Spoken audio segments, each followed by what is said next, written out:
बहुत बहुत शुक्रिया, आपने मौका दिया। सर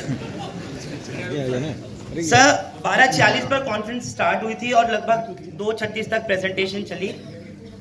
मैं तारीफ करूंगा आप लोगों की कि वाकई बहुत मेहनत की आपने, लेकिन 364 दिन प्लीज़ आप अपने लिए रखिए, एक दिन हमारे लिए दे दीजिए। मेरा मतलब कहने का ये है कि थोड़ा सा वक्त हम लोगों को ज़्यादा दे दिया करें। सर, मैं आपका ध्यान दिलाना चाहूँगा, सितंबर 2014 मिस्टर बस्सी का जिस वक्त में कार्यकाल था, तो एक सर्कुलर जारी हुआ था और उसमें कहा गया था कि कोई भी पुलिस वाला, खासतौर से बीट वाला या डिवीजन ऑफिसर, उस जगह नहीं जाएंगे जहां पर कोई कंस्ट्रक्शन से रिलेटेड काम होता है। मोदी जी कोशिश कर रहे हैं कि सब जगह शौचालय बनाए जाए, टॉयलेट बनाए जाए। मेरी रिक्वेस्ट है आपसे कि आज अगर कोई कंस्ट्रक्शन करता है, इवन अपना वॉशरूम बाथरूम भी बनाता है, तो बीट ऑफिसर उनको कहते हैं कि आप थाने आइए, अफसर से मिलिए, वो कीजिए। ऐसा नहीं होना चाहिए। दूसरा सर, मैं इस बात से तमाम बैठे हुए डिस्ट्रिक्ट डीसीपी मुत्तफिक होंगे, इत्तेफाक रखते हैं मेरी बात से। दूसरा, ईओडब्ल्यू का बमुश्किल साल में 1-2 रिलीज आती है। उनके पास 2.5 से 3 करोड़ के अलावा काम नहीं होता कि वो केस रजिस्टर करके करें। जिन लोगों के इस साल सबसे ज़्यादा मामले दर्ज हुए, किसी के एटीएम चीट हुआ, किसी का किसी तरह 2 लाख 4 लाख गया, उनकी कमाई गई तमाम। मेरा आपसे सिर्फ एक आग्रह ये है, एक तो इस पर जो करप्शन इतना ज़्यादा बढ़ रहा है, लोग बीट वाले जाकर के पैसा वसूल रहे हैं आजकल, इसके कई एग्जाम्पल्स भी हैं, वो रुके।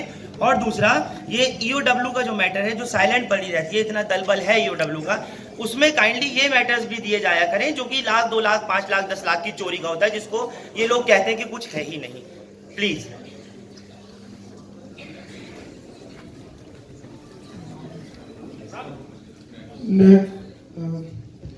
अगला सवाल वरुण।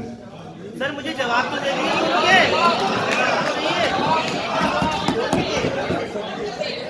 सर, जवाब तो दीजिए। Okay. Now the first question about the complaint for the beat officers interfering.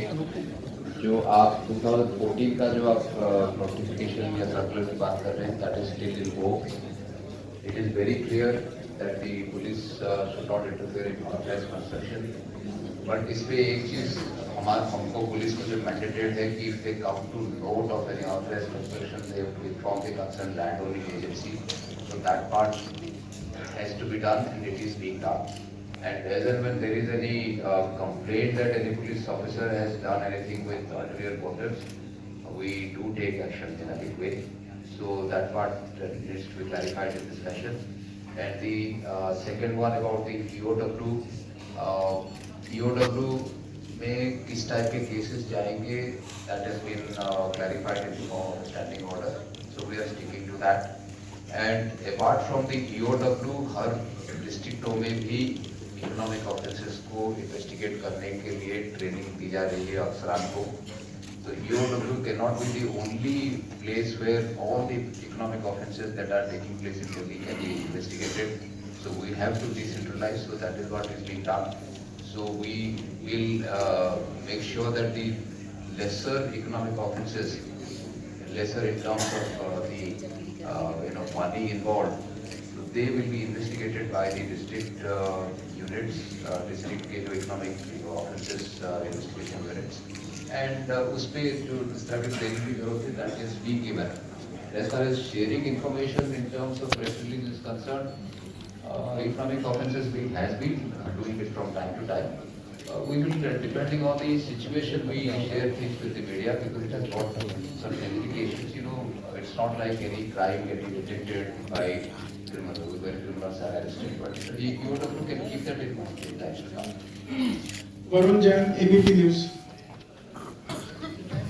Sir, good afternoon. मेरा सवाल भी वही ही था जो अभय ने पूछा, जो आपने स्लाइड्स दिखाई स्टैचिंग